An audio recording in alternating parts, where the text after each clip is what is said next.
Martinez, welcome back to another edition of Shaftesbury Society, coming to you live from Midtown Raleigh, headquarters of the John Locke Foundation. Well, several years ago, back in 2017, North Carolina lawmakers made our state the sixth to enact education savings accounts since 2011. And now they're commonly known as ESAs. Ours followed the design that was pioneered in the state of Arizona, my home state. So with an ESA account, the state actually deposits a portion of a child's K-12 education spending allotment from the state formula into a private account that parents then use to buy education services and products. Now today, we're going to be hearing some really fascinating findings from a new study from Jonathan Butcher with the Heritage Foundation. He produced this report for the John Locke Foundation with a foreword written by our own Dr. Bob Locke. We're going to hear about the results of that study. We're going to hear about where ESAs are going in the future in our state, talk about school choice in general. It's going to be a very interesting conversation, really focused on personalizing education. Joining us for our panel today is Elizabeth Bradford. Elizabeth is the parent of a child who's being helped by an ESA and also a disability grant. She's going to tell us what it's really like and how this has impacted her family. Also joining us today, the author of this new report, Jonathan Butcher. He is Will Skillman Fellow in Education for the Heritage Foundation. By the way, his report is right here, A Culture of Personalized Learning. You can find it at johnlocke.org. Also on our panel today, a good friend of the John Locke Foundation, Paul Skip Stam. Skip is an attorney. He is a former state legislator. If you've followed school choice at all in our state, you know that he is a champion for school choice and for parents and has been for many years. He's also a member of the Locke Foundation's board. And my colleague here at the Locke Foundation, Dr. Bob Locke. He is Senior Fellow at the Center for Effective Education. So we've got a great panel, as we do every week here at Shaftesbury Society. Thank you all for joining me. Liz, I'd like to start with you today, if we could. Help us understand about ESAs and the disability grant and how this is impacting your family. Sure, of course. And first and foremost, thanks for including us and for including a parent voice on this and how it has impacted us. I'm the mother of two wonderful little girls. Both started off in the public education. One is now currently also is in public education right now in high school. And the other one is the one to whom the ESA is referring. That's my younger daughter who's 12. Her name is Libby. She's like I said, she started off in the public school system. She has an extraordinarily rare genetic condition called BPAN. So to get a full picture, this child cannot walk and has no fine motor, is nonverbal and uses a device that when she looks at the word, it then communicates that device. So she has profound special needs. So she started off I guess she has been in the public system since birth, but primarily at age 3, she went into private pre-K, at which point we were staying there. And then at kindergarten, she got put into a self-contained classroom. Mind you, a self-contained classroom is going to be children like her, children who, even more so, none of them are walking, none of them are talking, many had trachs and G-tubes. Come second grade, things started to go quite poorly. And I was talking to somebody at the Immaculata Catholic School in downtown Durham. They offered to bring her in. So we brought her in on a trial basis to see how she went. At this point, she did very well. We were happy with it. And then come kindergarten, we got the disability grant. This covered our tuition and then a little extra money over to pay for her many, many therapies. That then came first grade, and that was the first year of the ESA, and we were blessed to have gotten that, and that truly was a game changer. At this point, we were able to handpick her therapist. The child has a lot, and we were getting them in the school, but you have to understand this is not a cookie cutter child. So we were able to physically find the people who could address her needs, which were extremely out of the box, and suit her as needed. We were, and it's hard to understand, I guess, until you have a child like this. But previously, we were doing things through insurance or through the school. So at the school for physical therapy, I would sit in an IEP meeting, which is something you need to have an ESA to receive it. And I would say I want to work on stairs. And I was told, no, she can get anywhere in the school she needs to with ramps. You look out in the real world, you tell me if my child needs to learn stairs. At this point, we have a physical therapist who can work on the things that we all deem necessary for her to have success in life. In terms of our literacy person, we have somebody who's a phenomenal speech therapist. When you're filing with insurance or you're going to the school, and her communication is extraordinarily complex to the point that I was assisting the speech therapist on how to use it with my daughter, which, as you can see, is an issue. But with the one we chose to work with her, she no longer had to file through insurance courtesy of the ESA. At this point, she could focus on what my child needed, as insurance has the rules and regs on what you need to do. So she was able to actually work on literacy. She was able to modify the curriculum to best suit her so that she could access what the other children were learning. That's huge. That's something that cannot be done elsewise. So I guess the big takeaway, and the other thing we used it for is, because the speech therapist is now able to address Libby and Libby's needs, we were able to purchase systems that allowed her to access books and do independent reading, turn pages with her eyes, things like that were not made available to her previously. So the big takeaways are, she's no longer in a self-contained classroom. She is now with children who walk, children who talk. She can see other children and be motivated by them instead of looking around and not having that type of motivation. She's able to have therapists who are concerned about her and can do what's right for her and have her best interest at heart. And then a big thing that plays into it, but probably doesn't get the press, is as much as my child gets and gains from this environment and where she is, that she's able to be in, courtesy of the D grant and the ESA, these other children, as told to me by other parents, they gain these almost the exact same amount. You can teach inclusion, you can teach kindness, you can teach all that stuff as much as you want, but these children are living it. She is directly influencing their lives. She is showing them that every single person counts. And this is just an opportunity, given we are in a school that supports us. So we are blessed on so many counts on that we have that environment. But you can't actually put into words the impact this has had on us or the school or my child. What an incredible story, not only of your daughter and what she faces and what you as a family face every day, but how this has really helped your family and, most importantly, helped her so specialized to exactly what she needs. And an ESA is playing an important role in that. Bob, you have been writing about ESAs for years now, and so I would imagine that it's really got to feel good in your heart, also in your head as an analyst and researcher, when you hear Liz's story. Yeah, Libby and Liz are the people that we work for, and that story was very encouraging, Liz. I know we've known all about you in the last few years and your story, and it keeps us going, knowing that we can have an impact. But I think more than anything else, I mean, it underscores every child is different. They have different needs, different strengths, different abilities, and so forth. And not all schools can meet them.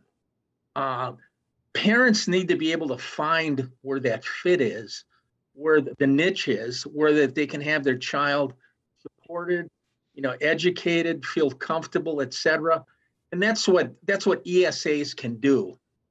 Liz just told a powerful story. I think that whole need has been magnified by the pandemic and the need for personalized learning. We can talk about that more later, but I think ESAs have been highlighted just in the last year and a half as a real tool for being able to address a lot of that. Skip, when I hear Bob talk about, a fit, a niche, and I hear Liz's story and talking about how Libby now has the opportunity to get really, really complex and personalized care and education for exactly what she needs, not something that's one size fits all, but exactly what she needs. And I know that you've been a champion for that type of education for many years now. North Carolina really owes you a debt of gratitude for where we stand with choice because of your commitment to that. This is where we started in 2011, a program for children with disabilities. And that was 2 years ahead of the Opportunity Scholarship Program. And in my particular situation, it was because of some parents who had a child with autism in a local school who explained to me their challenges there. Yes. Pretty incredible. So when it comes to ESAs themselves, we wanted here at the Locke Foundation to find out exactly how the program is working, compare it to other states, and for that we turn to Jonathan Butcher with the Heritage Foundation.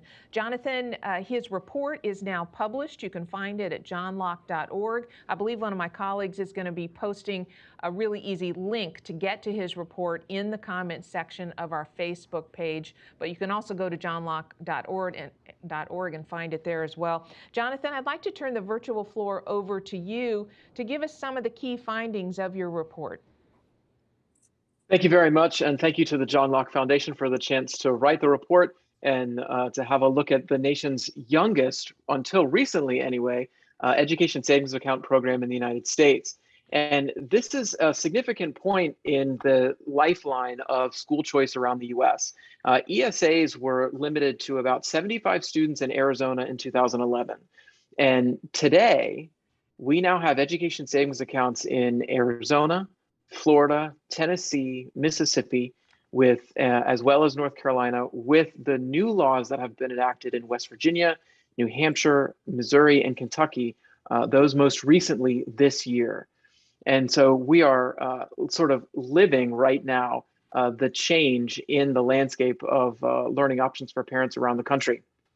So the reason that I wrote this report and the reason that we felt like it is so important to demonstrate how parents use education savings accounts is because ESAs are distinct from school vouchers. They're distinct from tax credit scholarships and certainly from charter schools, as well as obviously residential assignment or even traditional private school attendance. And that matters because school choice programs are the target of groups such as teachers unions that try to shut them down. And when these programs arrive in court, it is important to be able to demonstrate the distinct features of these accounts so that we can show that education savings accounts are different from school vouchers, for example. They are different from other public school choice programs. And as we've seen in Arizona, it mattered in Nihas versus Huppenthal, which was the court case there that ruled that education savings accounts were, in fact, different from vouchers, which allowed them to be constitutional in the state of Arizona. In Nevada, there was also a court case there. And while the program was shut down because of financial reasons related to the school finance formula, the program itself, ESAs in Nevada, were also ruled to be constitutional because they are distinct from private school vouchers. So it matters, right? It matters how parents use these programs. And even more so, it matters today, not only because more states are enacting education savings account programs, but they're also combining them. And we can talk about that in a minute. As Ms. Bradford was pointing to, North Carolina has 3 programs now that can be overlapped on each other. Florida just combined 2 programs. So there's a lot going on right now that is allowing private school choice options to dovetail together. And so what parents are doing with their accounts is important for families and policymakers, as well as for the research community. So the 2 big takeaways, I won't save them to the end. I'll give them to you right now. First is that more parents customized, that means used their account for more than one educational option or service in North Carolina than in the first 2 years of any education savings account program to date. So Arizona, Florida, Tennessee, and Mississippi all have programs that are older than North Carolina's, but North Carolina families, a larger share of them customized with their account than any of the other states that have had ESAs. And then the second is that the use of more than one scholarship or grant at the same time So the disabilities grant program that Ms. Bradford was talking about, as well as the other program in North Carolina, the Opportunity Scholarships, it did not prevent account holders from making more than one purchase with an account. That is, just because there were other options for parents to use, it did not mean that parents suddenly used fewer options with their education savings account.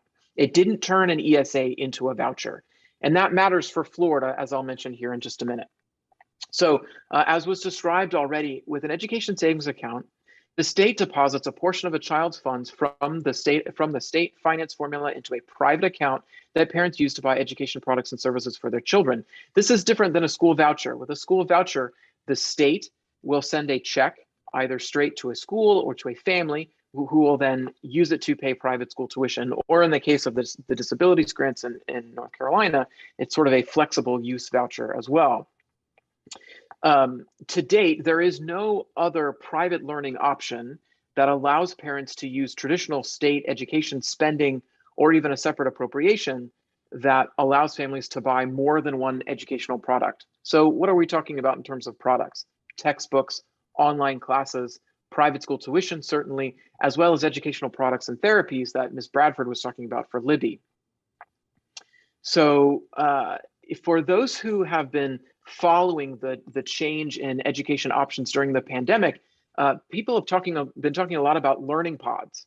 Learning pods have been in the headlines because families have been taking their child out of a public school, educating them at home with friends or with other students in a small learning setting that isn't quite a homeschool because it's more than one family, and it's not quite a private school because you don't have private school teachers or accreditation, and you have what has been called learning pods. In one survey earlier this year, Education Next found that some 3 million families were using learning pods over the past year. And so it's a non-trivial number, right, of families that have been dissatisfied with the persistent school closures and have moved their children to learning pods. Learning pods and education savings accounts are just one step away from each other. In Arizona, as well as in New Hampshire, the state allows families to use an education savings account to pay for the services in a learning pod, curriculum, and other materials. North Carolina's Department of Education has actually created a grant program to families to create learning pods. So as you can see, we have vouchers and pods and ESAs. All of these things are now starting to overlap and merge together into a landscape that is becoming much more personalized based on the unique needs of a child. So I talked about the new state laws already. I mentioned some of the lawsuits. Just specifically over the past couple of years, the Espinoza suit in Montana, as well as a lawsuit that's ongoing and hasn't been decided in Maine, are of particular importance because in these lawsuits, it is being asked whether or not parents can pay for private school tuition with a private school choice program. Montana's case has been decided in favor of the families. In Maine, that case is still underway. And so as I was saying, the importance of understanding what parents are using their accounts for matter, because both of these cases, I believe the Maine case now, as well as Espinoza, will be heard by the nation's highest court. North Carolina has these personalized education savings accounts. They also have a disabilities grant, which is a multi-use voucher. They also have opportunity scholarships, which is a slightly smaller voucher worth about $4,000 per child. The disabilities grant is slightly larger. Florida has similar programs to these. They have a McKay voucher, which has been in for children with special needs for many years. They also have a Gardner Scholarship Program, which is an ESA program. But this past legislative session, Florida combined the two programs into one Florida education grant program for families. And so we are now seeing ESAs and vouchers become sort of harmoniously intertwined, right? They're now becoming something that not only coexist, but actually kind of form the same option for families to use so that you can have a program in which you can make multiple choices or a program that you can just pay for private school tuition. So on to the findings. How are families in North Carolina using their account? To pull these up, I'm going to share my screen here just quickly, and I will show just a couple of graphs from this report so that you can see some of the results. So give me just a moment and I will pull this up right here. No problem. We're used to Zoom, and so there you go. Share your screen. Got it. Okay, so I think that did it. Can you all see my pie graph here, my pie chart? Yes, we can. So as I was saying, those families using a personalized education savings account, an ESA in North Carolina, 64% were customizing with their account. That means that they were paying for with the account more than just one item or service. Generally speaking, this was private school tuition and something else. But this is distinct from the first years of the programs in Arizona, where 34.5% of the families using ESAs in Arizona's first year, so a third, were using more than one product or service. In Arizona's second and third years, that number was still about a third. It went from about 34% to 28% were using more than one item or service with their education savings account. Now in Florida, we saw in 2015, 2016, my colleague Lindsay Burke and our friend Jason Bedrick at Ed Choice reviewed the spending in Florida's Gardner scholarships, which I was just talking about, and 42% of families there were using their account for more than one item or service.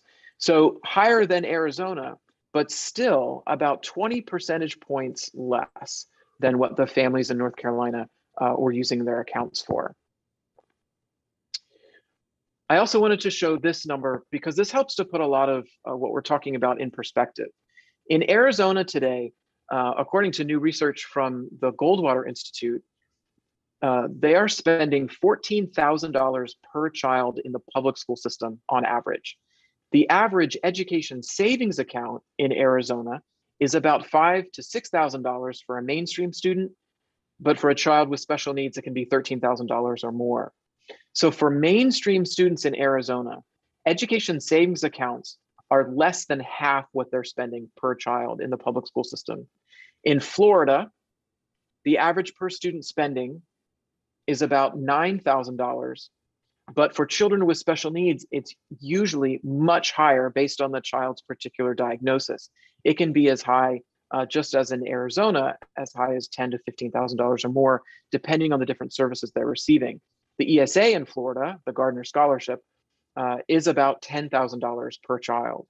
So it's still less for children with special needs than what the public system is spending on children with special needs. And you can see here, the numbers for North Carolina's system are very similar.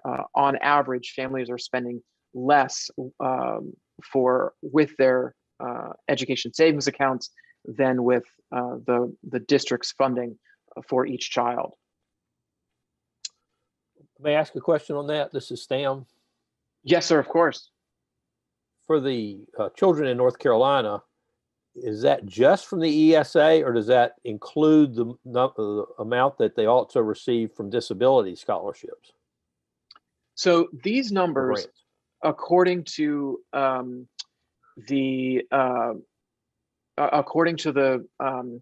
North Carolina Education Assistance Authority, who provided the data for this, I believe that these numbers, and Catherine Marker may correct me if I'm wrong, these numbers are just for the education savings account, because the data that I received from the Education Assistance Authority was just the spending figures, so not the deposits, but the spending figures for children using their accounts in North Carolina. And actually, they did give me, actually, that's correct. Let me correct myself there. They did give me the deposits as well, but it was just the deposits through the account system. So I did not ask the North Carolina Education Assistance Authority for all of the spending on the account students, just the spending for those accounts, not the disability grants in addition. So this should be just the account spending. The last table that I wanted to show you is in Arizona. There was some, the Arizona Republic, which is the newspaper there, criticized the education savings account program because they said that the families who were using ESAs were families who were already in higher income brackets. and they were using the accounts for their children with special needs. And the Arizona Republic argued that this was not fair for families that didn't have, that were in lower income brackets. And that's a nonsensical argument, because the eligibility in Arizona is children with special needs, children assigned to failing schools, children living on Native American reservations, adopted children, and students that meet a variety of other criteria, none of which have to do with family income. So the Arizona Republic was arguing that families from lower income levels were not using the accounts as much as wealthier families, even though the eligibility had nothing to do with income. It had everything to do with a child's diagnosis, in particular, children with special needs. So likewise, in North Carolina, the eligibility is based on a child's special need. It's not based on family income.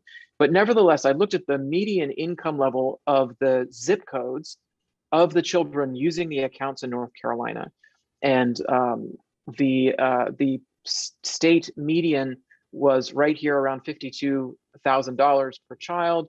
And you can see that there was a higher percentage of students participating in neighborhoods where the zip code median income was greater than this. However, it wasn't much greater.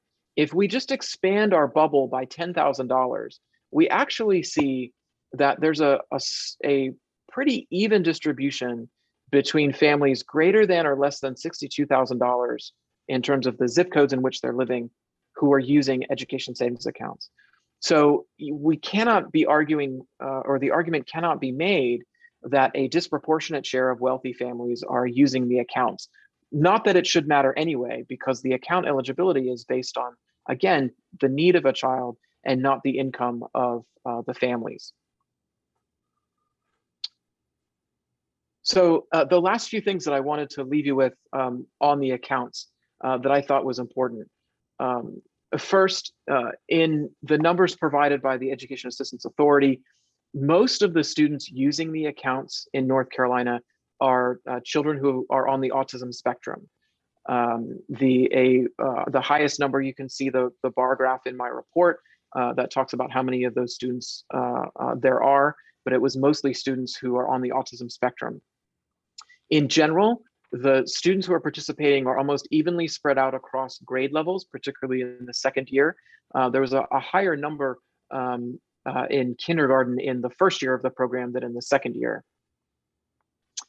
Some suggestions for future research on the program as the program begins to grow and expand and more students begin to use it.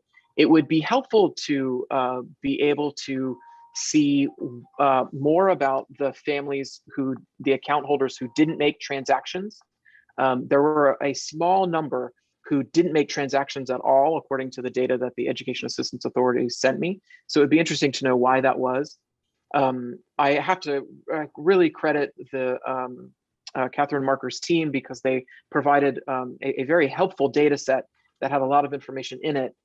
Nonetheless, it would still be helpful to have a better breakdown of the individual items that are purchased by families. I had kind of broad categories that the Assistance Authority was able to provide me. But it would be helpful, I think, to know more specifically what parents are buying outside of just private school tuition. And there was also a sort of a catch-all category where some of the numbers had to be lumped into, and you can see that there in the report as well. So with that, I'm happy to take any questions about the report.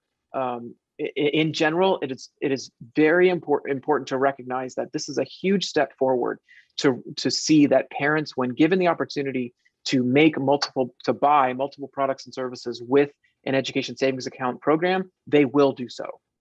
Not only are they capable of doing so, but they have demonstrated that they know their students' needs better than anyone else, and that these programs are more than before, more than just with vouchers, which again are very helpful, or tax credit scholarships, very useful. These accounts allow parents to meet unique needs of children, just as Ms. Bradford was describing, that have very significant needs that just can't be met any other way. So with that, I'm happy to take any questions. Jonathan, what I'd like to do is to just briefly help our viewers understand the eligibility and some of the use options here. And again, folks, this is all available in Jonathan's report. It is at johnlocke.org. Also, it is linked in the comments section of our Facebook page. So easy ways for you to get to this entire report. Jonathan, you wrote about eligibility.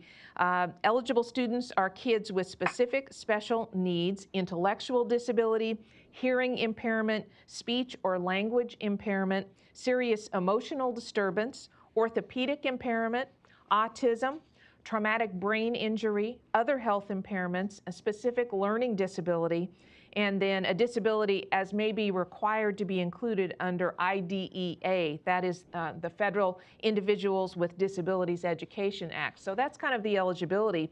In terms of what it can be used for, private school tuition, textbooks, personal tutors, curricula, fees for standardized tests, public school services, surety bonds required by the NCSEAA, education therapies, education technology, things like computer equipment, and transportation expenses. So that's kind of a general overview.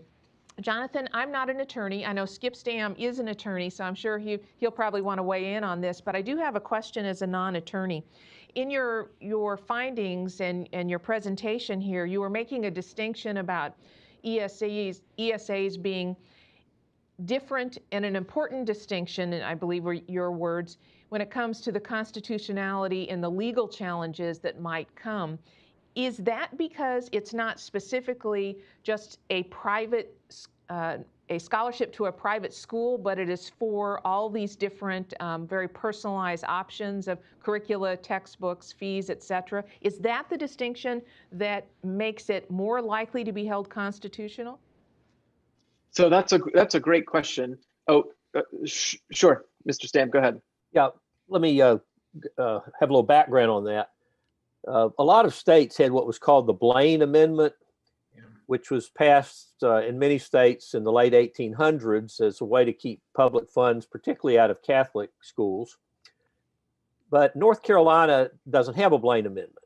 So one of the reasons for many of the early structures for school choice was to try to bypass the issue of it being state funds. That really never was an issue in North Carolina. And recently in the Espinoza case that Richard mentioned, the US Supreme Court essentially said that a Blaine Amendment, a state constitutional Blaine Amendment, violated the US Constitution. So that's not really a legal distinction that was ever in North Carolina, and is probably not very apropos in most of the other states. There are a lot of functional differences, but not a constitutional difference. You agree, Richard? Jonathan, you want to weigh in on that? Well, sure. So Mr. Stam Representative Stam is absolutely correct. Blaine amendments were passed at the end of very beginning of the 20th century, end of the 19th century, and it was an attempt by James Blaine, Senator Blaine, who actually wanted to get a Blaine amendment in the U.S. Constitution, but was not able to do so, and sort of went around the country and got states to put them in their state constitutions. And again, the idea was to prevent Catholic school families from creating their own private schools and sending their children to them. It was blatantly discriminatory. There's no argument of why they have been called discriminatory and by the U.S. Supreme Court and elsewhere. But it matters for school choice programs because teacher unions usually cite Blaine amendments, and they will say, well, because of a Blaine amendment, no money can go directly from the state to a religious entity. And so they'll say that violates the Blaine amendment. And what the Espinoza case ruled, and why that was so significant, is they said that the Blaine amendment is discriminatory, as we were just saying. And so it may violate the US Constitution. And so this hopefully signals the beginning of the end. Now, the difficulty is because they are state amendments or parts of state constitutions, this battle may have to be fought state to state in many places. So even though in North Carolina may not have a Blaine Amendment issue, other states that have created ESA programs like West Virginia and Kentucky may be seeing legal challenges in the near future. So the ability to point to Arizona, North Carolina, Florida, and say, hey, look, they have ESAs there. Families are using their accounts for more than one product or service. They're effectively contractors for their child's education, right, from the state. That helps to demonstrate that a voucher, where the money goes from the state to a religious entity or to a school, right, is one thing. An ESA is an entirely different system where parents can choose where they want to spend this money. And so the money, when it goes to the parent, effectively becomes private spending that parents can use on a variety of different things. They are not being coerced, they're not being directed to spend that money in any given location. So for legal purposes, this is why Niehaus versus Huppenthal was so important. It's why Espinoza is so important. It's why we're watching what's going on in Maine. And hopefully it's why programs like North Carolina's, and hopefully this report is meant to contribute, right, to the body of evidence to demonstrate that ESAs are functionally different, right? They're functionally different than a school voucher, so that when challenged, we can show that parents are the ones who are making the choice, and the money is, they are not directed to spend the money on any particular religion, on any particular private cause. They're spending the money based, they have the choice to spend it on a variety of products and services. You know, Liz, to Jonathan's point, I mean, when you started using the ESA, then all of a sudden you were put in the driver's seat and you had to presumably do the investigation. I would suppose that you worked with Libby's doctors in order to determine exactly what the needs were and what the potential resources were. So it was incredible flexibility for you, but also incredible responsibility.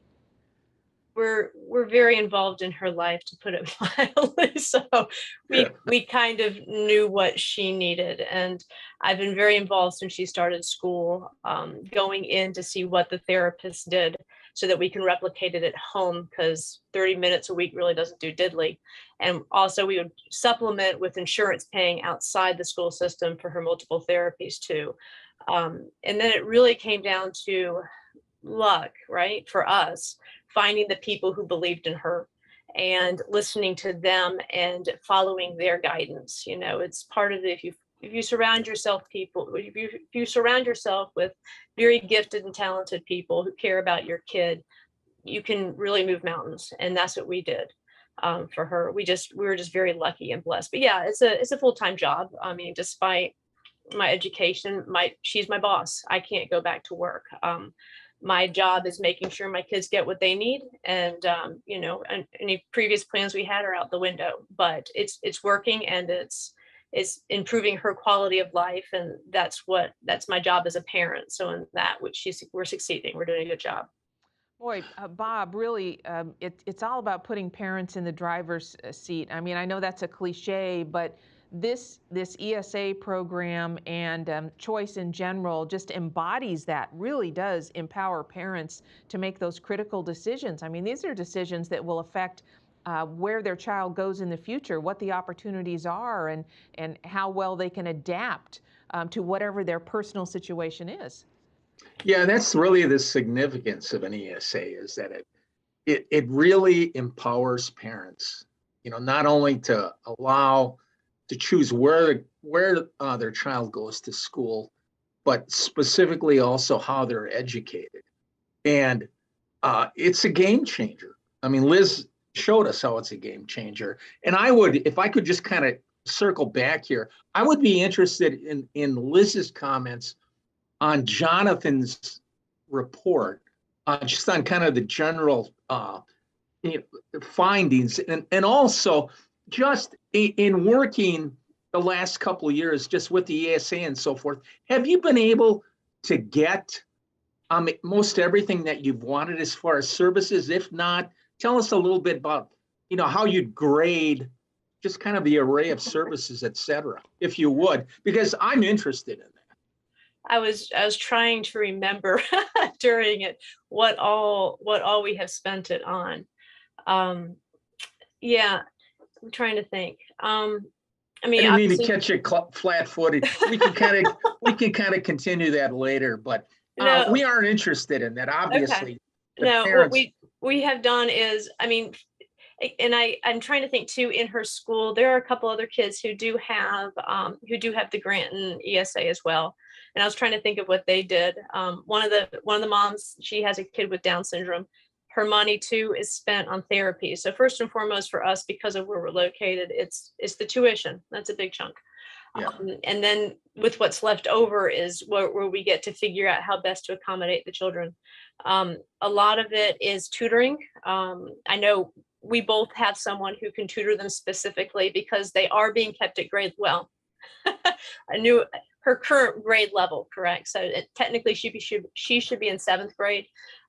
She is now in 4th because she is moving up with the crowd she started in pre-K, which actually talks back to the first thing about what ESA did for us. In the public school system, there's a clause that says they need to be with children of their own age. We were able to see what would be the best fit for my child. So she was put down because she had just gotten a communication system. And so in essence, she was learning how to talk. She needed to be with the pre-K kids, and this has given them a chance to get to know her and for her to be with them. But yeah, tutoring, we've done a little bit of tutoring. Primarily, honestly, it's been her therapies. It's been Lynn doing speech with her and modifying the curriculum and working on literacy, which, to be honest, she would never get in the public school system. You don't look at a child like mine and you say, oh, she'll read someday. But for all of these children, you're not fully independent until you have the ability to communicate exactly what it is you want to communicate. And only that comes through being able to spell and be able to read. So hence her primary focus in being in where she is right now. That's our goal. We were able to purchase a iPad for her so that she can, I mean, her device is $16,000. Thank you, Medicaid. But that has limitations. It's not something you want to get broken. So we have her iPad to work on things with occupational therapy for pointing, because she's with these other children. She wants to point. So this allows her to work on that. She's motivated by these other children.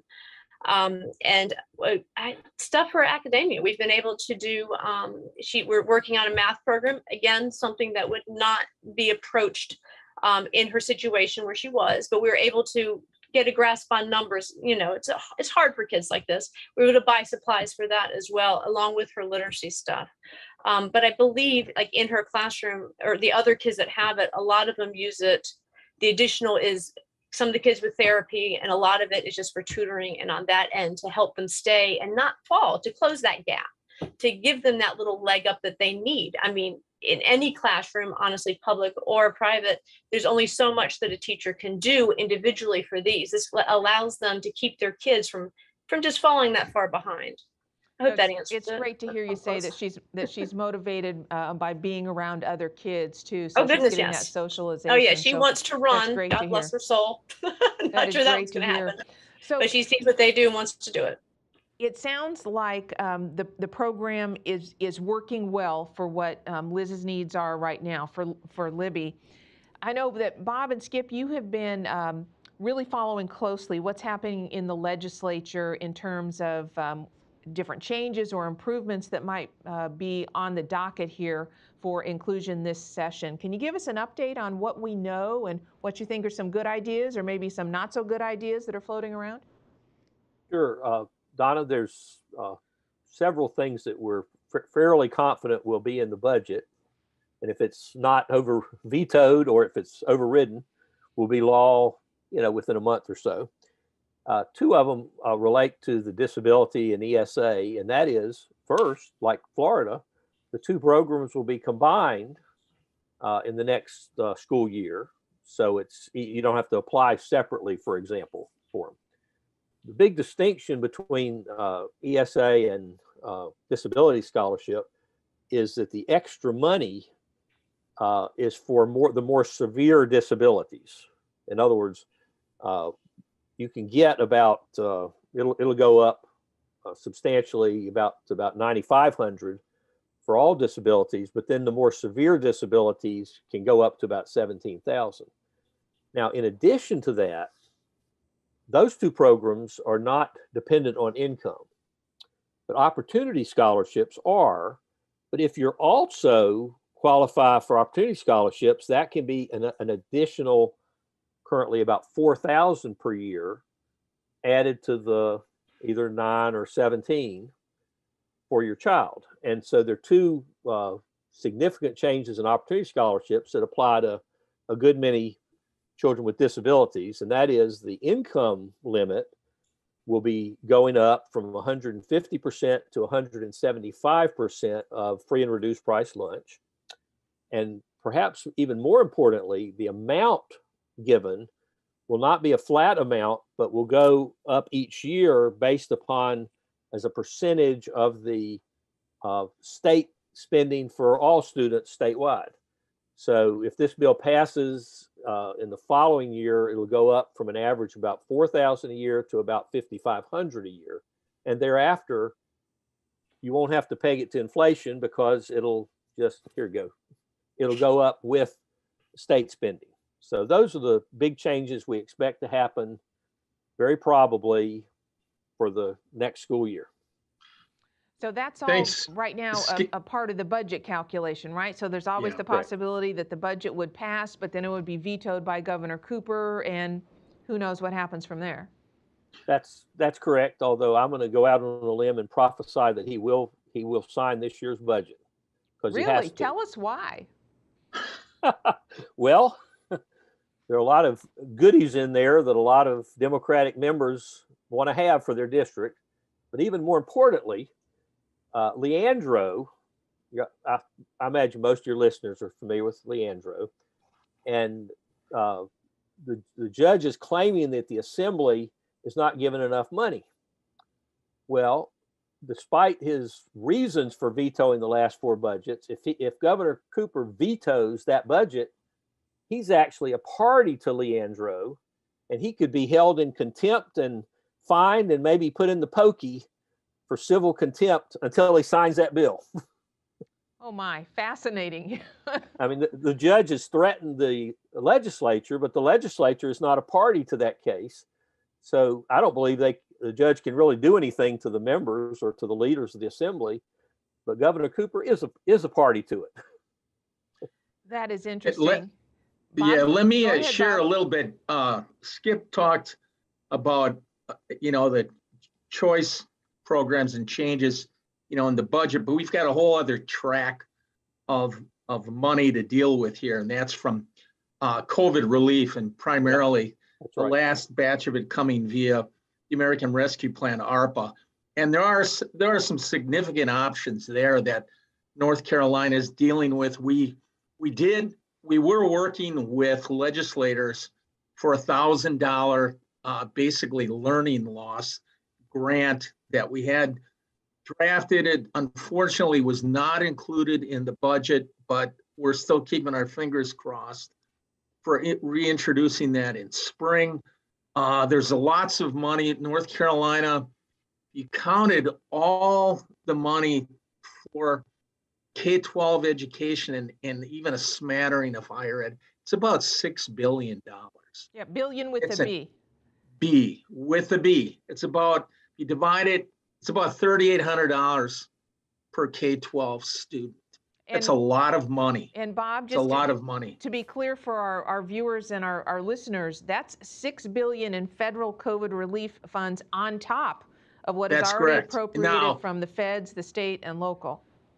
Now, 10% of that, the money that North Carolina gets, will be given to the state. The other 90% is given to local school districts. They have to have their plan finalized, a plan on how they're going to spend that money by the end of September. And there are various options, lots of learning loss plans. We're pushing and advocating districts to go with ESAs for tutoring, also options on special education, also teacher tutoring stipends, things like that.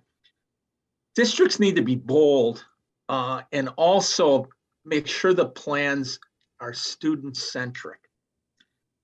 There's a lot of money here, and there's going to be a lot of opportunity for districts to misspend it. But this is an opportunity that doesn't come along very often.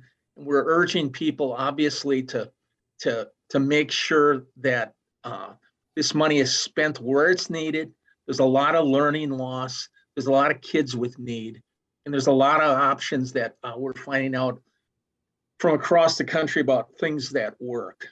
So find out, what your district needs are, and we'll be happy to talk with you about, how ESAs can really help to alleviate and really personalize the learning process. And Bob has written a really spot-on piece about the issue of this $6 billion worth of COVID relief funds and how to spend those wisely. He provides kind of a framework for some questions to ask about spending patterns and what would be wise spending and what would be essentially just kind of frittering away all of this federal relief money. And I believe one of my colleagues is going to be posting that piece that Bob wrote in the comment section of the Facebook page here, so you can take a look at some of that. As we have talked through this today, here's something that kind of strikes me.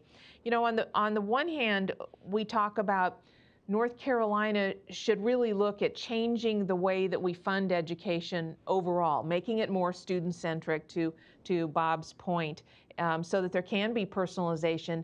But it feels like with these different choice programs and the education savings account, that in effect, that is starting to happen. And am I right or wrong? Is the transition in place? I say that's been the silver lining of the pandemic, is that the answers to those questions, are coming to the fore. Parents have seen that schools have not been able to pivot, to a different delivery system. They've seen their kids aren't getting the education that they thought they were, and then oftentimes now the outcomes of the pandemic have had differing outcomes based on, kids where they are geographically, income levels, lots of different things that argue against a one-size-fits-all solution. This is where personalized learning, ESAs, really can help remedy this and drive the discussion.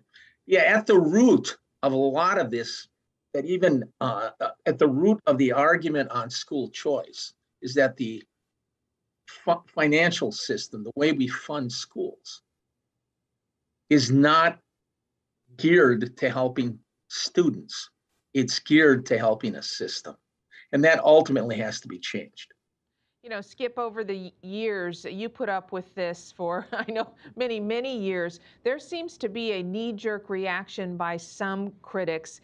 They don't like the idea of parents choosing something other than a traditional district classroom, or perhaps they'll say, well, yes, give them one or two choices outside of a traditional district classroom, but that's enough because it's taking the cream of the crop, so to speak. We often hear that, out of the traditional public school system. This has been going on for years and years, and in some ways it doesn't seem to be stopping. Yeah, that's always the cry. You're taking the cream of the crop. So our first program was for special needs student, and our second program was for relatively poor students.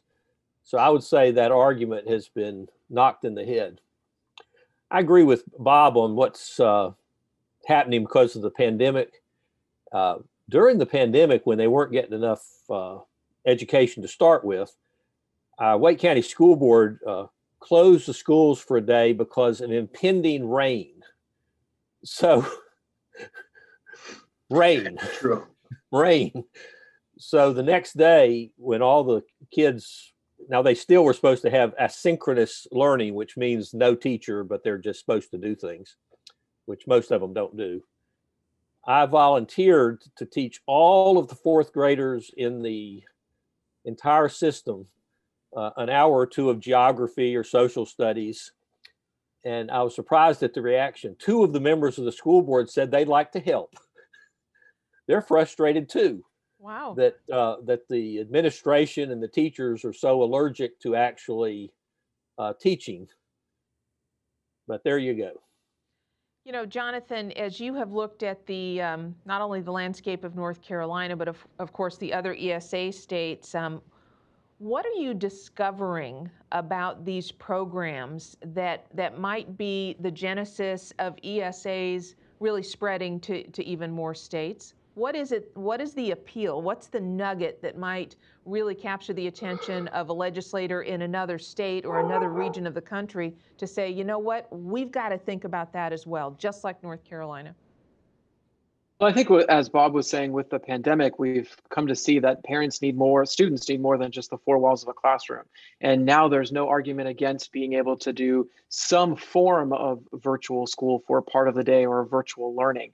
Now, assigned virtual learning for all students is clearly not the answer. I mean, that's has been demonstrated as one of the failures of the pandemic. But the fact is that for students to be able to find a Spanish tutor who lives in Spain, or to be able to take an online class for an hour a day, or to be able to pay for an educational therapist across town because the parent chooses that therapist, that's the right one for their child. That is what education savings accounts make possible. And so I think as lawmakers have seen that it's not just about private schools anymore, that it's really about an entire array of services. I think that is what has helped, or that is what the pandemic has sort of shown to everyone, is if we can create a system that allows parents to make those choices, then that is, far superior than this assigned school system that we have. I would add too that they're called education savings accounts for a reason. In most states, parents can save a portion of the amount that they get for their child each year to the next school year. And in Arizona, families have used this to save for college. In other states, families have put money aside because they know that tuition expenses may be more expensive in high school than they were in middle school.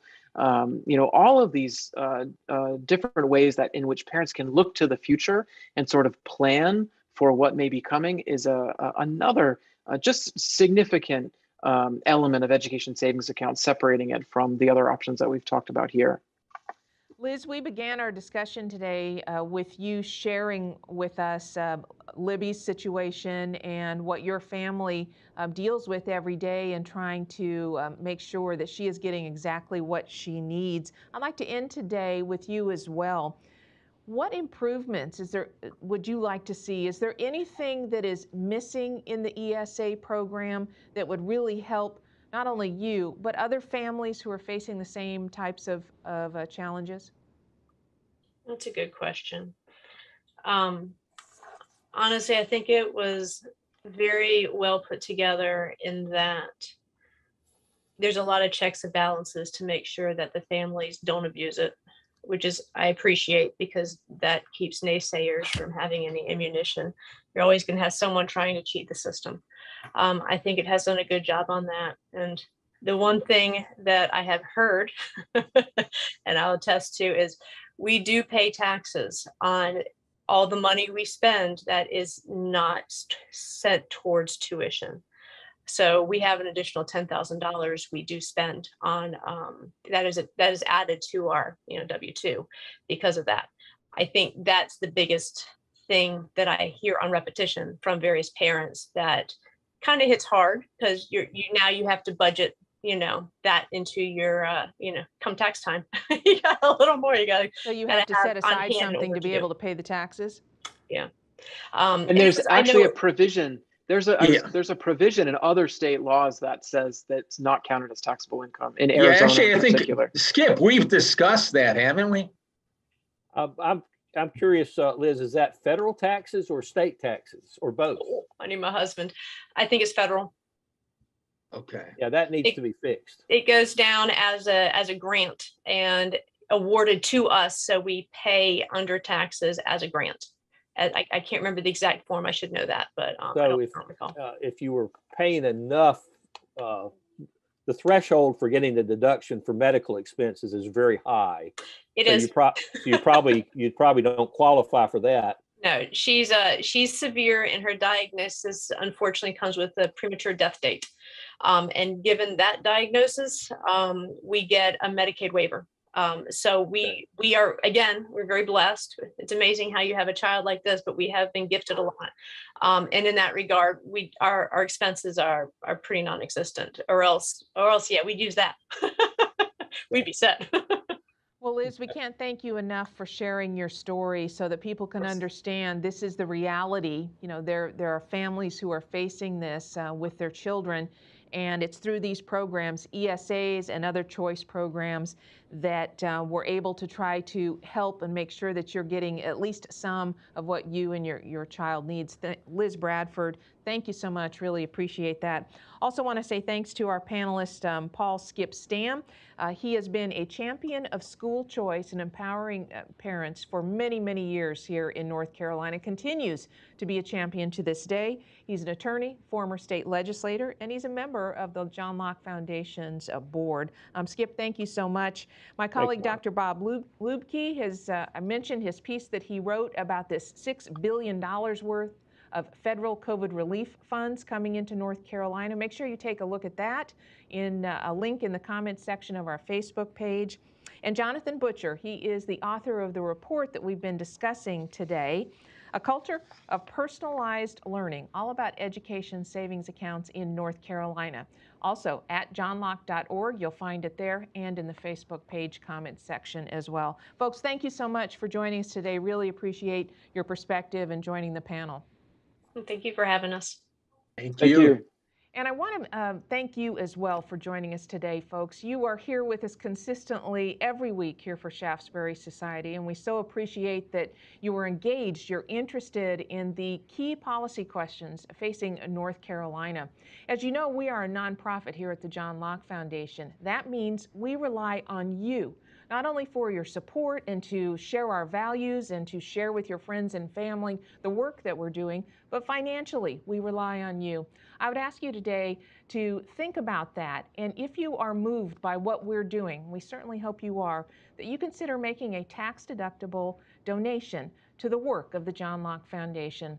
It is very fast and easy to do. Just go to johnlocke.org, and in the upper right-hand corner, hit the Donate tab. It's secure. It's going to take you less than 2 minutes to make that donation, to make sure that we have the resources to bring you programs like this and the many other programs of the John Locke Foundation and our journalism arm as well, Carolina Journal. So if you decide you'd like to do that, we certainly would appreciate your financial support. Hope you have a great week. Hope you join us again next Monday for another edition of Shaftesbury Society. I'm Donna Martinez on behalf of the entire Locke team. Thank you for joining us. Have